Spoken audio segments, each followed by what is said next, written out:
அஸ்ஸலாமு அலைக்கும் வரஹ்மத்துல்லாஹி வபரகாத்துஹு. அல்ஹம்துலில்லாஹ் வஸ்ஸலாத்து வஸ்ஸலாமு அலா ரசூலில்லாஹி அம்மா பஅத். கணியத்திற்குரிய எல்லாம் வல்ல அல்லாஹ்வின் நல்லடியார்களே, பாசத்திற்குரிய இஸ்லாமிய பெரியோர்களே, தாய்மார்களே, சகோதர சமுதாயத்தை சார்ந்த அருமையான சகோதர சகோதரிகளே, நோன்பாளி நோன்பு வைத்த நிலையில் பகல் நேரத்தில் பல் தேய்க்கலாமா? இது ஒரு சந்தேகம் சமுதாய மக்களிடத்திலே பரவலாக காணப்படுகிறது. சிலர் மார்க்கத்தை சரியாக புரியாத காரணத்தினால் நோன்பாளி நோன்பு நோற்ற நிலையில் பகல் நேரத்தில் பல் தேய்ப்பது கூடாது என்று தவறாக எண்ணிக்கொண்டு தொழுகைக்காக ஒது செய்கின்ற பொழுது பல் தேய்க்காமலேயே அவர்கள் தொழுகைக்கு செல்லக்கூடிய ஒரு காட்சியினை நாம் பார்த்து வருகின்றோம். ஆனால் மார்க்கம் என்ன சொல்கிறது? நோன்பாளி நோன்பு நோற்ற நிலையில் சூரியன் உச்சிக்கு வருவதற்கு முன்போ அல்லது உச்சிக்கு வந்த பின்போ அசர் நேரத்திலேயோ எப்போது வேண்டுமானாலும் அவர் ஒளி செய்கின்ற பொழுதெல்லாம் தாராளமாக பல் தேய்க்கலாம். அது கூடும், ஆகுமாக்கப்பட்ட காரியம். மேலும் நபி வழி என்பதாக நபிகள் நாயகம் ஸல்லல்லாஹு அலைஹி வஸல்லம் அவர்கள் கூறுகின்றார்கள். பல் தேய்ப்பதை நன்மையான காரியம் என்று சொன்ன ஒரே மார்க்கம் இஸ்லாம் மட்டும்தான். நபி ஸல்லல்லாஹு அலைஹி வஸல்லம் அவர்கள் நோன்பு நோற்ற நிலையிலே பகல் நேரத்தில் பல் தேய்த்திருக்கிறார்கள். மிஸ்வாக்கை கொண்டோ, பேஸ்டை கொண்டோ, அல்லது விரலை கொண்டோ, அல்லது வேறு வகையான குச்சிகளை கொண்டோ தாராளமாக பல் தேய்க்கலாம். பல் தேய்ப்பது வாயை சுத்தப்படுத்தும், இறைவனுடைய திருப்தியை பெற்றுத்தரும் என்று சொன்ன மார்க்கம் இஸ்லாமிய மார்க்கம். நபிகள் நாயகம் ஸல்லல்லாஹு அலைஹி வஸல்லம் அவர்கள் கூறுவதாக அபு உமாமா ரலியல்லாஹு அன்ஹு அறிவிக்கக்கூடிய செய்தி இப்னு மாஜா என்ற நூல்ல 289வது செய்தியாக பதிவு செய்யப்படுகிறது.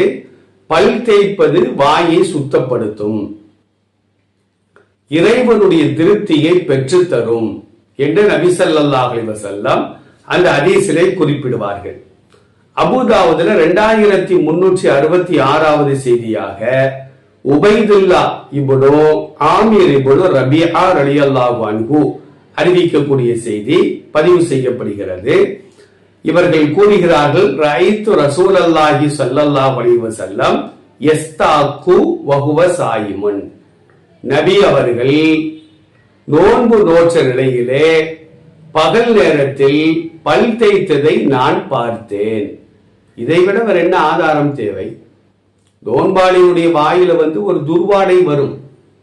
அது பல் சுத்தம் இல்லாத காரணத்திற்காக அல்ல, வயிறு காலியாக இருக்கிறது என்பதற்காக. அந்த வாடையை நம்ம போக்கவே முடியாது. அது அல்லாஹ்விடத்தில் கஸ்தூரியை விட நறுமணம் உள்ளதாக திகழும் என்பதாக நபி ஸல்லல்லாஹு அலைஹி வஸல்லம் ஒரு ஹதீஸிலே கூறுவார்கள். பல் தேய்க்காத காரணத்தினாலும் ஒரு துர்வாடை வரும்.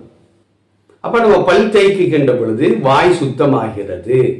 தொழுகைக்காக செல்லும் பொழுதெல்லாம், ஒழு செய்யும் பொழுதெல்லாம் பல் தேய்க்க வேண்டும். நபி ஸல்லல்லாஹு அலைஹி வஸல்லம் கூறுவதாக அபூ ஹுரைரா ரலியல்லாஹு அன்ஹு அறிவிக்கக்கூடிய செய்தி இப்னு மாஜா என்ற நூல்ல 287வது செய்தியாக பதிவு செய்யப்படுகிறது. நபி அவர்கள் என்ன கூறினாங்க தெரியுமா?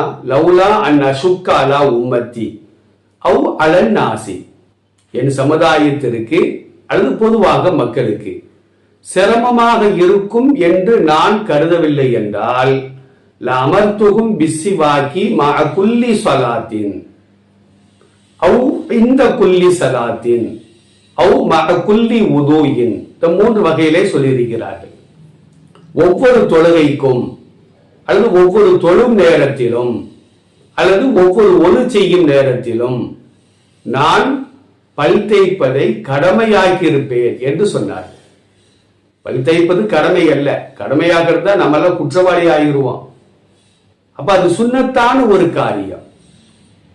அதாவது தொழுகைக்காக நாம் செல்லும் பொழுது பல் தேய்ப்பது, அல்லது தொழுகையில் நின்றவுடன் பல் தேய்ப்பது, அரபு நாடுகளில் நம்ம பார்த்தோம் அப்படின்ட்டா, காபத்துல்லால பார்த்தோம் அப்படின்ட்டா, இக்காமத்து சொன்ன உடனே 2 தடவை மிஸ்வாக்க வச்சு இப்படி என்ன செய்வாங்கன்னா பல் தேய்த்து கொள்வார்கள். அதுவும் சுன்னத்தான ஒரு காரியம்.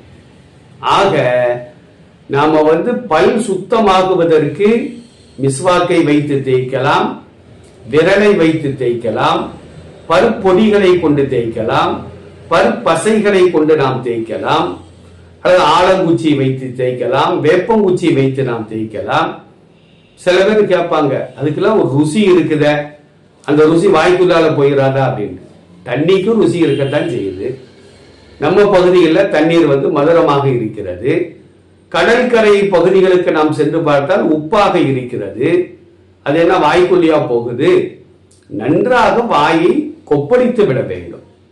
இதுதான் மார்க்கம் கூறுகின்ற சட்டம். அப்போ நோன்பாளிகள் நோன்பு வைத்த நிலையில் சகருக்கு எழுதிருக்கும் போது நம்ம பல் தேய்க்கிறோம், அடுத்து ஃபஜ்ருக்கு நாம் ஒளி தேய்கிறோம், அப்போ பல் தேய்க்கலாம். லுகருக்கு பல் தேய்க்கலாம், அசருக்கு பல் தேய்க்கலாம், மகரிபுக்கு பல் தேய்க்க வேண்டும், இஷாவிற்கு பல் தேய்க்க வேண்டும். இதுவெல்லாம் நன்மையான காரியங்கள். நபி ஸல்லல்லாஹு அலைஹி வஸல்லம் மரணமாகக்கூடிய நேரத்தில் கடைசில பல் தான் தேய்த்தார்கள்.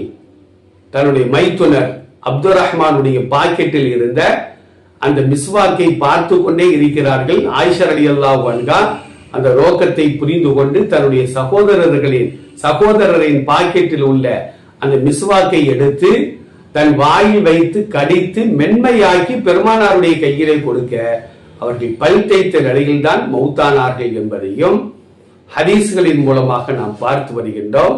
அதில் நோன்பாளிகளே கட்டாயமாக நாம் பல் தேய்க்க வேண்டும். அந்த சுண்ணத்தை நாம் ஏன் தவறவிட வேண்டும்?